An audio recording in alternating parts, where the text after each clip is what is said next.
شیر افضل مروت کی پیدائش 4 اپریل 1971 میں ہوئی۔ آپ ایک پاکستانی وکیل ہیں جو اس وقت سپریم کورٹ آف پاکستان میں بطور قانونی پریکٹیشنر خدمات انجام دے رہے ہیں۔ سپریم کورٹ میں اپنی مدت ملازمت سے قبل وہ پشاور ہائی کورٹ میں سول جج کے معزز عہدے پر فائز تھے۔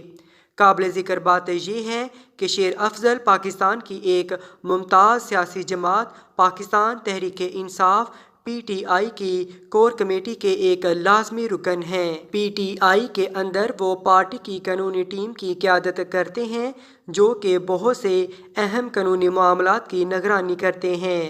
شیر افضل مروت کی قانونی مہارت خاص طور پر پاکستان کے سابق وزیر اعظم Imran Khan, P T I کے رہنما، پارٹی میں شامل بے شمار قانونی مقدمات کو نمٹانے کے لیے مرکزی وکیل کے کردار میں نمایاں ہے۔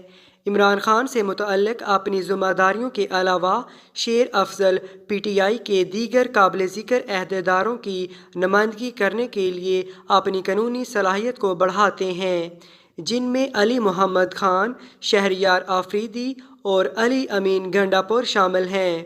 قانونی میدان میں شیر مروت کی شراکت اور پی ٹی آئی کی قانونی ٹیم میں ان کا اہم کردار پاکستان میں قانون اور سیاست کے دائروں میں ان کی اہمیت کو اجاگر کرتا ہے۔ شیر افضل مروت کا تعلیمی سفر ان کی ابتدائی تعلیم سے شروع ہوا، جس کے بعد انہوں نے گورنمنٹ ڈگری کالج لکی مروت، خیبر پختونخوا سے پولیٹیکل سائنس اور گورنمنٹ کی تعلیم حاصل کی۔ بعد ازاں انہوں نے پشاور یونیورسٹی میں ایل ایل بی پروگرام میں داخلہ لیا۔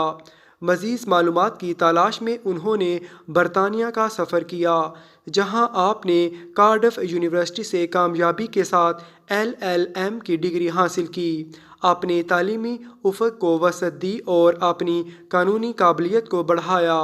شیر افضل مروت نے 2004 میں پشاور ہائی کورٹ میں سول جج کا کردار سنبھالنے سے پہلے بطور وکیل اپنے کیریئر کا آغاز کیا۔ اس کے بعد پرائیویٹ لیگل پریکٹس میں واپس آ کر انہوں نے 2017 میں پاکستان تحریک انصاف میں شمولیت اختیار کی، جہاں انہوں نے پارٹی کے قانونی امور کی ذمہ داری سنبھالی۔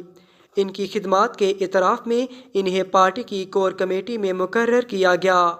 9 مئی 2023 کو ہونے والے المناک واقعات کے نتیجے میں، جس کے نتیجے میں پی ٹی آئی کے عہدیداروں کے خلاف کریک ڈاؤن ہوا اور متعدد اراکین کے اغوا کے بعد مروت ایک نمایاں رہنما کے طور پر سامنے آئے۔ انہوں نے عمران خان کی بہادری سے نمائندگی کی جبکہ پارٹی رہنما زیر حراست تھے۔ پی ٹی آئی کا سے اپنی وابستگی کا مظاہرہ کیا۔ شیر افضل مروت کا سفر قانونی پیشے اور پی ٹی آئی کی ہنگامہ خیز تاریخ دانوں میں ان کے اہم کردار کی عکاسی کرتا ہے۔ 27 سپتمبر 2023 کو جاوید چودھری کی میزبانی میں ایکسپریس نیوز پر ایک لائیو ٹی وی پروگرام کے دوران شیر افضل مروت کی پی ایم ایل این کے سینیٹر عفنان اللہ کے ساتھ زبانی تکرار ہوئی۔ تصادم جسمانی جھگڑے تک بڑھ گیا، جس کے نتیجے میں شیر افضل نے مکے برسائے، جہاں شیر افضل نے کھلے عام اپنے اس حرکت کا اعتراف کیا۔ پی ایم ایل این کے سیاستدانوں اور میڈیا پر اثر انداز ہونے والوں کے متضاد اکاؤنٹس تھے، جس میں دعویٰ کیا گیا کہ شیر افضل کو چوٹیں آئی ہیں، تاہم سینیٹر عفنان اللہ کی جانب سے درج کرائی گئی ایف آئی آر میں تصدیق کی گئی کہ انہیں شیر افضل نے مکے مارے تھے۔ اس واقعے نے بڑے پیمانے پر توجہ حاصل کی اور سیاسی اور میڈیا دونوں حلقوں میں بحث چھیڑ دی۔